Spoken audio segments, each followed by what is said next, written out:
आइए जानते हैं आज की कुछ प्रमुख अंतर्राष्ट्रीय खबरों को, लेकिन उससे पहले एक नजर आज की हेडलाइंस पर। खौफ का पर्याय बने स्टोन मैन को पुलिस ने भोपाल से किया अरेस्ट, एक ही तरीके से करता था हत्या। गुजरात दंगा, तीस्ता सीतलवार को राहत, सुप्रीम कोर्ट ने दी अंतरिम जमानत। जर्मनी में पायलटों की हड़ताल के चलते 800 फ्लाइट रद्द, दिल्ली में एयरपोर्ट पर फंसे यात्री। आईएनएस विक्रांत का श्रेय लेने पर जयराम रमेश ने पीएम मोदी को निशाना बनाया। लखनऊ, गोरखपुर समेत इन जिलों के लिए जारी हुआ भारी बारिश का अलर्ट, गिर सकती है बिजली। हिमाचल चुनाव में 1 दर्जन सीट बनी कांग्रेस की चुनौती, मजबूत उम्मीदवार ढूंढना मुश्किल।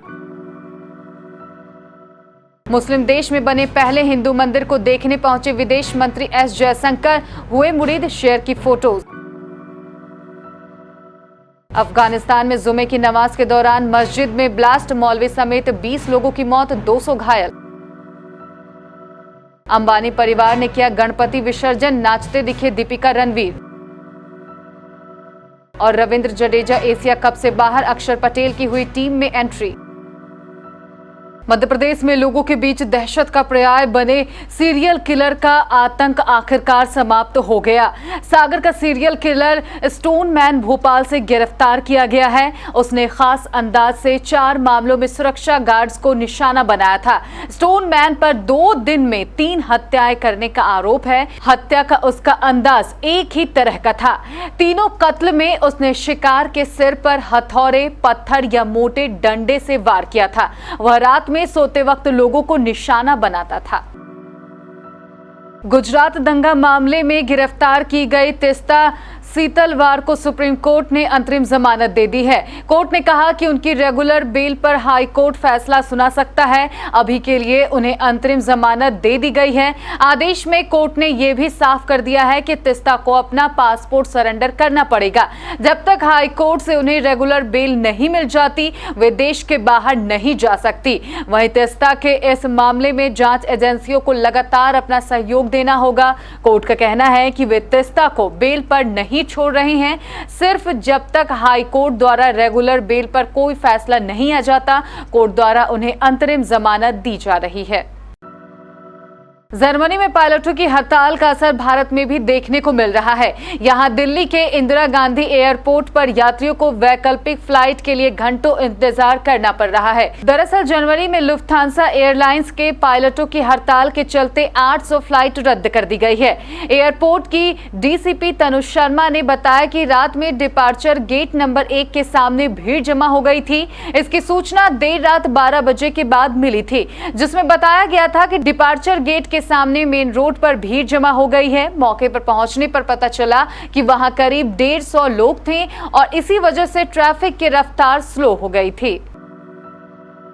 विमान वाहक पोत आईएनएस विक्रांत को लेकर श्रेय लेने पर कांग्रेस के वरिष्ठ नेता जयराम रमेश ने पीएम नरेंद्र मोदी को निशाना बनाया है। उन्होंने इसे सिर्फ मोदी सरकार की उपलब्धि नहीं, बल्कि साल 1999 के बाद की सभी सरकारों की सामूहिक कोशिशों का प्रतिफल बताया है। जयराम रमेश ने ट्वीट करके पीएम मोदी से पूछा कि क्या वे यह स्वीकार करेंगे कि यह सभी सरकारों के प्रयासों से हो सका है। उत्तर प्रदेश में मानसून एक बार फिर सक्रिय हो गया है। मौसम विभाग ने 2 और 3 सितंबर को लखनऊ, वाराणसी, गोरखपुर समेत 41 जिलों में भारी बारिश की चेतावनी जारी की है। बरेली, पीलीभीत और शाहजहांपुर जैसे तराई क्षेत्र में गरज चमक के साथ बिजली गिरने की भी संभावना है। मौसम विभाग के डायरेक्टर जेपी गुप्ता ने बताया कि 24 घंटे में 2.9 मिलीमीटर बारिश राज्य में रिकॉर्ड दर्ज की गई है। सबसे ज्यादा बारिश महाराजगंज क्षेत्र में 44.3 मिलीमीटर हुई है। साथ ही गोरखपुर में 28.7 मिलीमीटर बारिश हुई। इसके अलावा श्रावस्ती में 20.6 मिलीमीटर और सिद्धार्थनगर में 26.2 मिलीमीटर बारिश रिकॉर्ड दर्ज की गई है।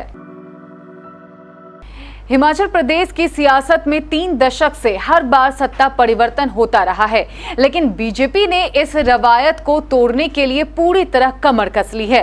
सत्ता में वापसी के लिए बेताब कांग्रेस ने अपने मौजूदा विधायकों को दोबारा से चुनावी मैदान में उतारने का मन बना लिया है, लेकिन असली टेंशन ऐसी सीटों पर है जिसे सालों से वह हारती आ रही है। सूबे में करीब 1 दर्जन ऐसी विधानसभा सीटें हैं जहां पर कांग्रेस को मजबूत कैंडिडेट तलाशना पड़ रहा है। हिमाचल विधानसभा चुनाव का भले ही औपचारिक ऐलान ना हुआ हो, लेकिन कांग्रेस ने सियासी समीकरण को दुरुस्त करने के साथ साथ कैंडिडेट की तलाश भी शुरू कर दी है। राजधानी शिमला के एक होटल में बुधवार को पार्टी के प्रदेश प्रभारी राजीव शुक्ला की अध्यक्षता में कई सीटों को लेकर खूब मंथन हुआ।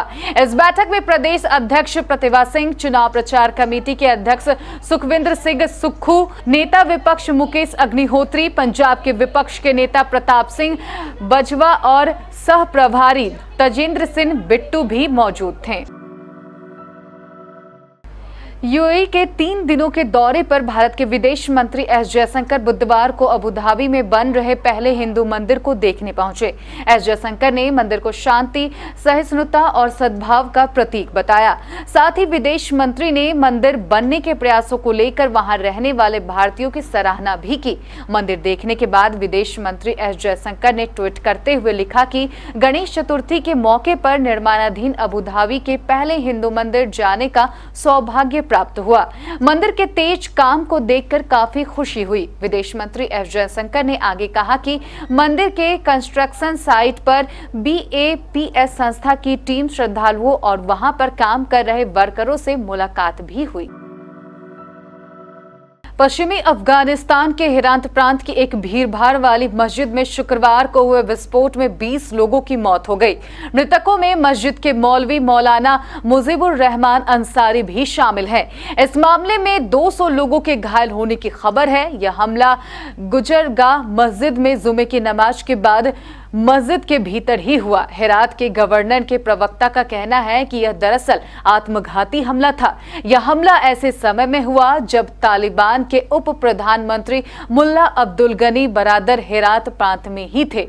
तालिबान के प्रवक्ता ने आधिकारिक तौर पर हेरात में हुए इस दोहरे बम विस्फोट में मौलवी मुजीबुर रहमान अंसारी की मौत की पुष्टि की है। इन दिनों गणपति महोत्सव की धूम देश भर में देखने को मिल रही है। आम जनता से लेकर बॉलीवुड के स्लैब्स तक गणपति बप्पा के संग रंग में रंगे नजर आ रहे हैं। ऐसे में देश के जाने माने बिजनेसमैन मुकेश अंबानी ने भी अपने घर पर बप्पा का स्वागत किया था। गुरुवार रात अंबानी परिवार ने अपने घर आए गणपति भगवान को अलविदा कहा। ऐसे में रणवीर सिंह और दीपिका पादुकोण भी इस सफर में उनके साथी बने। एशिया कप में खिताब की प्रबल दावेदार भारतीय क्रिकेट टीम को झटका लगा है। ऑलराउंडर रविंद्र जडेजा को दाएं घुटने पर चोट लगी है और इसी कारण वे एशिया कप से बाहर हो गए हैं। भारतीय क्रिकेट कंट्रोल बोर्ड यानी BCCI ने ये जानकारी दी है और बताया है कि रविंद्र जडेजा की जगह अक्षर पटेल को टीम में शामिल किया गया है। BCCI के मुताबिक रविंद्र जडेजा फिलहाल बोर्ड की मेडिकल टीम की निगरानी में है। जल्द ही अक्षर पटेल दुबई पहुंच जाएंगे। भारत ने अभी तक एशिया कप में अच्छा प्रदर्शन किया है और सुपर 4 में आसानी से जगह बना ली है।